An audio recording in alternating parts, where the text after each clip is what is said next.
All right. Hello, everybody. My name is Skye Wright, and I am beyond thrilled to be presenting with the Berklee Institute for Accessible Arts Education for this year's Able Assembly Digital Learning Series. In this presentation, we'll be embracing technology as a new pedagogical path in music education, but I'd like to provide a little bit of background about myself first. Currently, I am a graduate student at Teachers College, Columbia University. I study music and music education, and am also an elementary music teacher in Dade City, Florida. So again, during this presentation, we'll sort of be embracing technology, all the really fun stuff that we can do with it in the world of music education. So, why is technology so important? And why is it important to music education? We know that technology is everywhere, changes the way that we talk, interact, and learn. In schools, using technology is truly shaping up the old ways of learning and teaching, and it's opening up new paths to involve and lift up our students. So some importance as to what technology can offer to us. First and foremost, a lot more access to information. Information is so easy to access now, it just takes a simple search and boom, we have it right there. And for educators as well, technology can truly help us build curriculum and instruction. Secondly, it enhances collaboration opportunities. Lots of opportunities to collaborate, which we will discuss later on in this presentation. Thirdly, technology can give students a personalized learning experience. When we're speaking about inclusion, this is very, very important, as every student's learning opportunity is going to be different based on what their experiences have been and where they're currently at. Fourthly, there are so many innovative tools for music creation, exploration, and analysis. So these are some of the things that we'll be diving into today. The purpose of this presentation, hopefully, afterwards, you'll get to explore how technology can be effectively integrated into music education. We'll be discussing the advantages, challenges, and best practices for utilizing technology in the field of music education. And my goal today is to inspire music educators to embrace technology as a valuable resource. We can definitely build it into our pedagogical practice, and I'll be displaying ways that we can do that for you today. Now for this presentation, there will be a handout as well. With that handout, it'll go over some of these slides, as well as some great free to try resources for you and your classroom. All right, so let's hop right into the benefits. What are some benefits of integrating technology in music education? First and foremost, the accessibility to resources. Digital tools provide students with access to a vast array of music resources, including recordings, sheet music, and instructional videos. Again, accessibility is really, really big for music education. We want students to be able to find the information that they need at their fingertips. Secondly, technology can integrate personalized learning paths. This is amazing because students can explore topics at their own pace. Most programs provide immediate feedback, and students are able to track their progress. Thirdly, technology can boost interactive learning. Technology facilitates interactive and immersive learning experiences through different applications and multimedia resources. One of the biggest things you want to ensure when we're teaching music is that our students are remaining actively engaged. And I have found technology to be a great resource in assisting with engagement. And fourthly, the collaboration opportunities are honestly endless. Technology enables collaborative music-making experiences, allowing students to compose, perform, and collaborate even remotely with their peers, which is pretty cool. So these are some examples of interactive music programs that you may have heard of. These are some, but not limited to, Chrome Music Lab, Smart Music, MuseScore, GarageBand, Ableton, Quaver Music, just to name a few. I'll be going over a couple of these programs today, but again, feel free to explore in your handout on your own time some of the programs that I've listed, especially the programs that are free to try. So let's firstly talk about digital music composition and how this can be done with using technology. With technology, we can introduce students to digital composition softwares. Some examples that I provided are Ableton Live. This is a versatile digital audio workstation known for its real-time music production and performance capabilities. Another great and familiar one is GarageBand. This is another digital audio workstation, more prone to Apple devices, and it is very ideal for beginners, but even professionals can use it due to its user-friendly interface and extensive library of virtual instruments. Another really popular music composition software is Sibelius. This is a powerful notation software designed for composers, arrangers, and educators to create, edit, and print sheet music with precision and ease. Some of the advantages of it: firstly, it enhances creativity. Digital tools are able to provide endless possibilities for exploring sound and experimenting creativity in music composition. Secondly, it facilitates experimentation. Students can easily try out different musical ideas, arrangements, and effects without the limitations of traditional instruments or notation methods. And thirdly, this can empower students. With using professional grade software, students can produce extremely high quality compositions, and this will ultimately boost their confidence and motivation to create music of their own. Now, another great thing about using some of these softwares, such as Sibelius, for example, if you are teaching band or you're teaching orchestra, any sort of instrumental ensemble, even a chorus ensemble, let's say you're missing a particular part. You can use some of these programs to rearrange music and compose parts for those specific instruments. There have been plenty of times in my career where I've had to make arrangements for my Orff ensemble, and I've had to cater and rearrange based on the instruments that we have available in the classroom.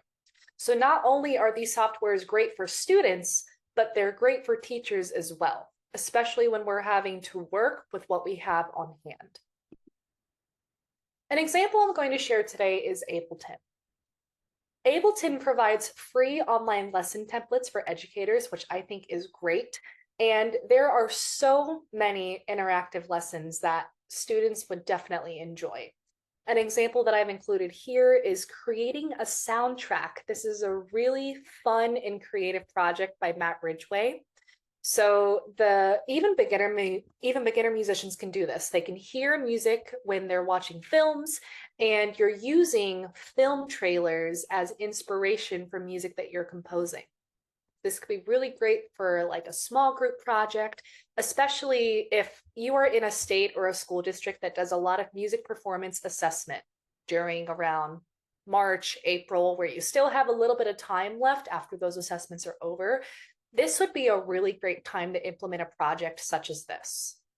So what students will do for this project: they'll create a soundtrack to go with a movie trailer. They can work in groups. Maybe you can have it be pairs, maybe individual, whatever works best for your classroom. And then you'll play the soundtrack, or you can have the student perform the soundtrack to the movie trailer. You'll have the trailer muted and then the soundtrack playing over that. I think it'd be great to even go a step further and invite family and faculty, staff, everyone at your institution to come and watch these performances. Again, this is a great way to keep the class productive towards that end of the year where things are kind of dying out, but kind of staying busy as well. And of course, these projects are low stress. They're just lots of fun. So I thought this would be a really great example to provide. And again, Ableton does have a free trial that you can try, which you can view in your handout. Now let's talk about digital resources and open education tools. Showcase of digital resources. Honestly, the amount of online sheet music libraries we have now is absolutely incredible. We have platforms such as IMSLP, which is the International Music Score Library Project. This is a database that provides free sheet music for students to download.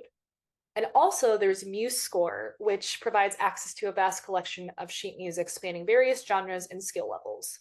So what's great about IMSLP, it has a lot of older compositions that you can find that you may even be able to use for your ensemble.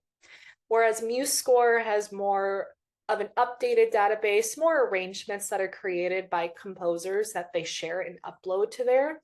But these are incredible, especially if you're working in an area where you don't receive a lot of funding to go towards purchasing sheet music. This is really, really great to use as an educator. And also for the students, you can have the students do a research project where they have to find a piece and maybe share a little bit about the piece. Or you could even have students spend a day searching up music that they would like to perform for a chamber concert.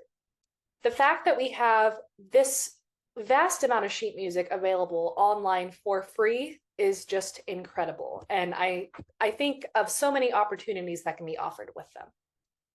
Open educational platforms are also really on the rise lately. Some popular resources are Quaver Music, which I'll be going into a little bit today, and also Smart Music. These offer comprehensive music education materials, including interactive lessons, assessments, performance accompaniments, and these can be tailored to specific grade levels and curriculum standards.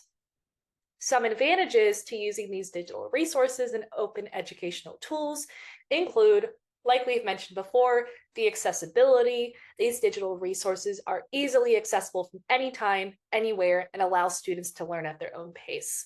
A lot of my students use Quaver Music and they're able to access it from their tablet. They can access it from their computer at home. Some of them have found ways to access it through their parents' mobile devices. So again, a lot of these are very accessible. Affordability. We sort of talked about how IMSLP and MuseScore are free and have so many free pieces of music for students to explore and for your ensembles to explore.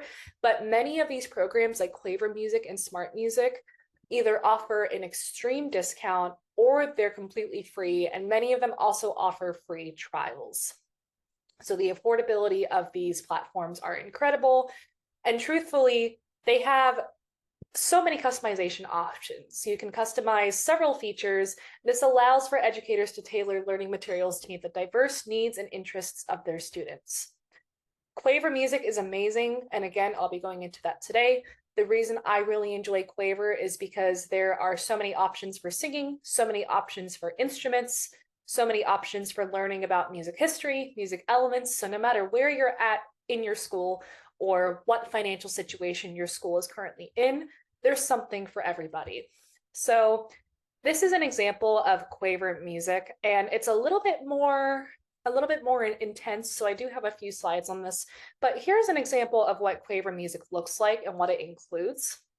So many categories. We have recorders, music theory, instruments and knowledge, music creation, movement, playing music. So this has pretty much all sorts of instruments included: guitars, ukuleles, woodwinds, brass, orff instruments, all sorts of instruments, and even Quaver books. If you are currently teaching at a school where you are trying to get your reading standards met, or maybe just enforce some more of that English speaking, Quaver has a lot of books, and I use the interactive books and stories all the time. The students love them. There are options to have the book read out loud, or you can also have your students taking turns to read them. But these are just some of the resources that Quaver Music has to offer.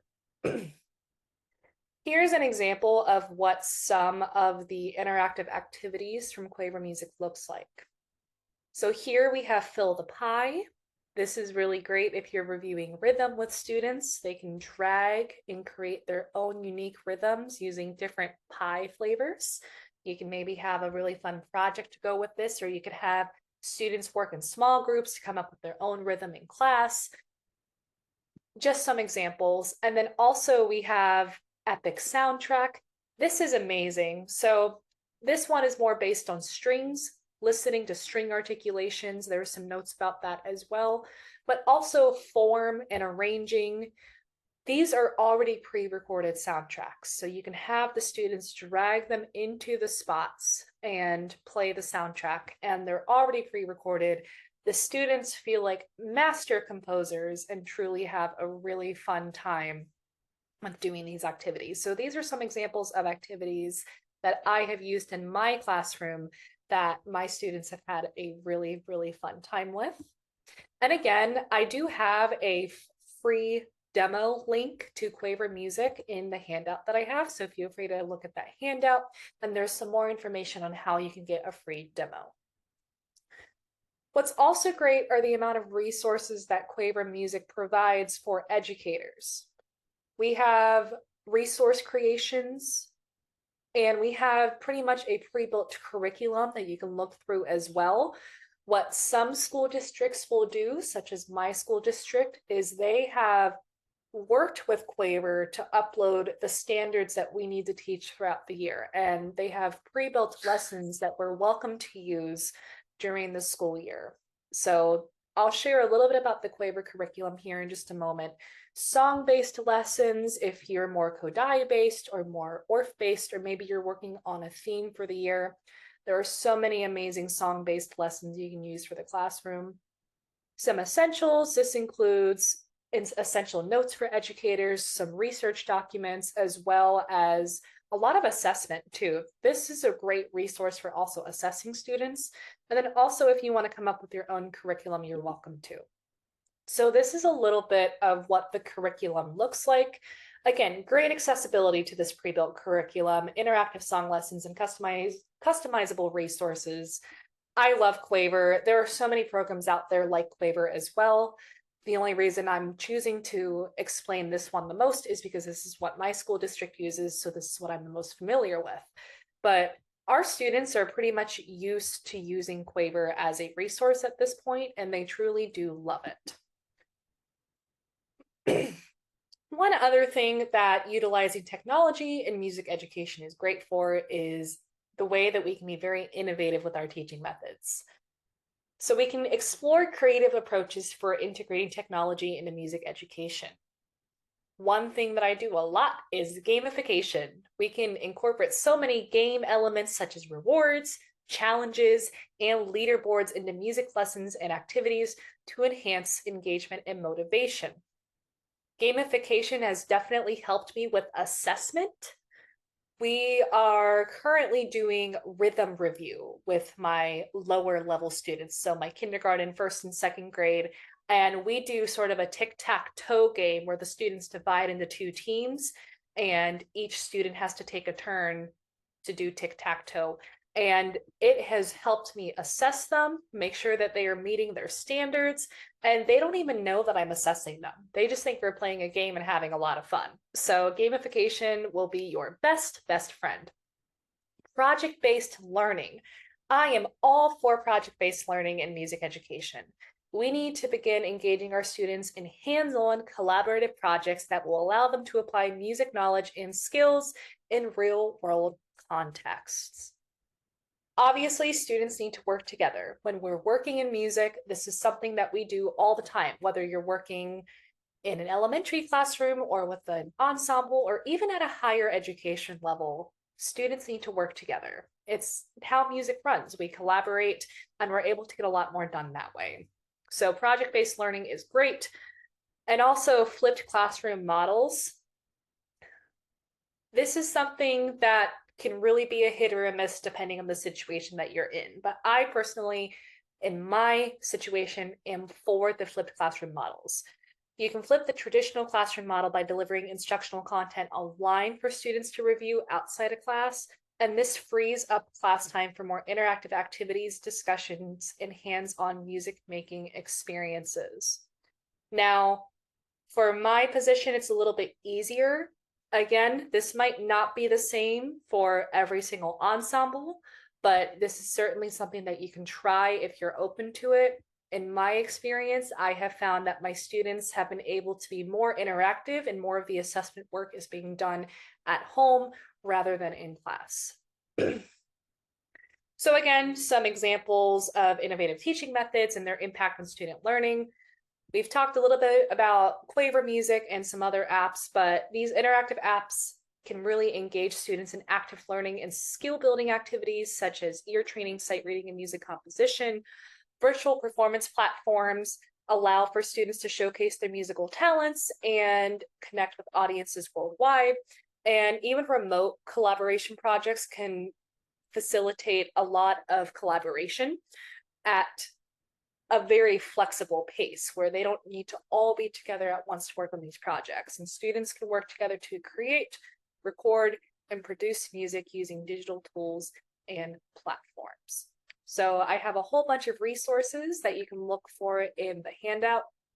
And we've talked a lot about benefits today, but it's very important to address some of the challenges in embracing technology in music education. The first one is pretty obvious: connectivity issues. Inadequate access to the internet or unreliable connectivity can hinder a student's ability to participate fully in remote music lessons and activities.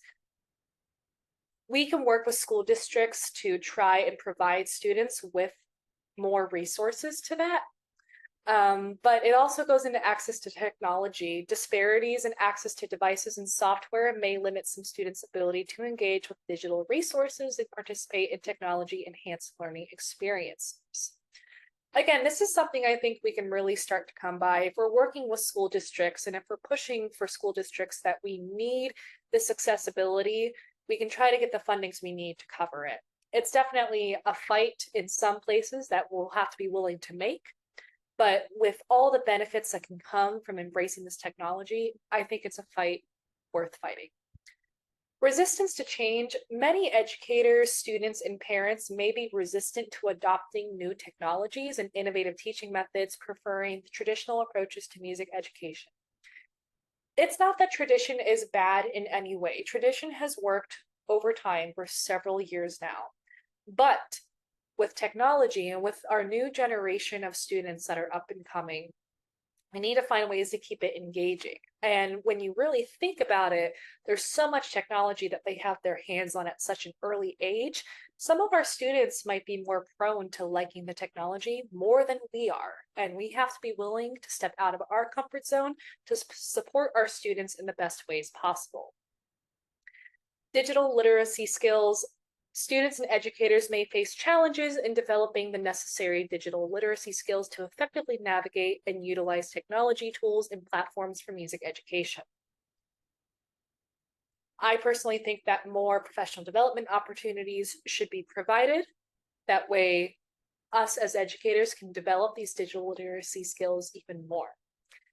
Finally, privacy and security concerns. There are some concerns about data privacy, online security, and digital copyright that may arise when using these platforms and sharing digital content in music education settings. So these are obviously some pretty heavy challenges, but can we overcome them? I've explained a little bit already, but the answer is yes. If we invest in infrastructure, work with our governments and organizations, we can improve internet connectivity in undeserved eras. It's also really important for us to establish partnerships with internet service providers to provide discounted or subsidized internet access to the students who are truly in need of it. Loaner devices, this is popular in a lot of the counties near my school district, but we can create device lending programs to ensure that all students have access to necessary technology. We can even partner with businesses and community organizations to donate or loan devices to students who do not have access to one at home. Professional development, I've sort of mentioned this, but training sessions and workshops for educators are necessary to increase their comfort level with using technology. We already use technology a lot now, not just in music education, so this is something that should be established now. Integrate digital learning, literacy training. This kind of has to go with this, but we can also incorporate our digital literacy skills into the music education curriculum, teaching our students how to effectively use the technology tools and platforms for our classroom. At the beginning of a year, and sometimes at just the beginning of the quarter, I have my students work a lot on Quaver, finding certain resources on Quaver, finding certain assessments, certain games, certain interactive activities, and that is part of what we do during those first couple of weeks of school. That way they feel comfortable and secure using them. Finally, we need to make sure we are implementing privacy and security measures. We need to develop and enforce strict privacy policies to protect student data and ensure compliance with regulations. And we need to also educate our students, parents, and staff about best practices for online safety and responsible digital citizenship. Future trends. How is technology evolving, and what impact might it have on music pedagogy? The integration of AI builds a lot of personalized learning experiences tailored to students' needs, performances, and learning styles. Immersive technologies are also new and on the rise. This develops a lot of experiential learning through virtual rehearsal spaces, interactive history experiences, and immersive performance simulations. Gamification is great for enhancing motivation and engagement through game elements like challenges, rewards, and progress tracking. Collaborative music platforms use real-time collaboration regardless of location, fostering teamwork and creativity.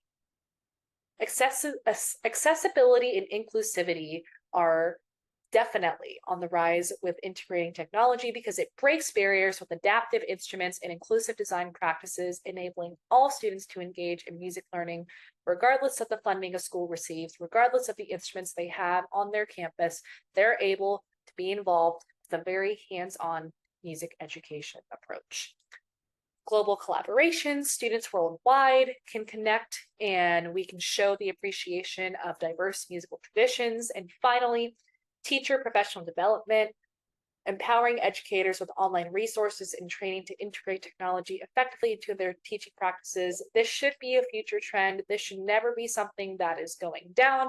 We should always be pushing for professional development to empower our educators and help them build the confidence they need in their field to effectively teach their students.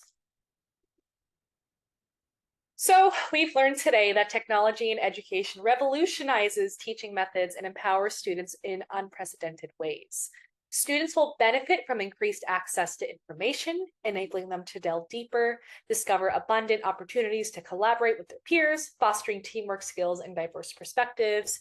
Students will also cultivate a self-paced, empowering learning experience, allowing them to take charge of their education and explore at their own rhythm. And finally, students will find joy and a spark in learning through innovative tools for music creation, exploration, and analysis. And this will spark a lot of creativity and nurture their musical growth and talent. Again, my name is Skye Wright. Thank you so much for taking the time to watch today. I'll have my contact info right here in case you'd ever like to reach out, ask any additional questions, and I will try to respond to you as soon as I can. Thank you for taking the time to watch this presentation today, and I hope that your journey with integrating technology in your music education pedagogy goes well. Wishing you all the best.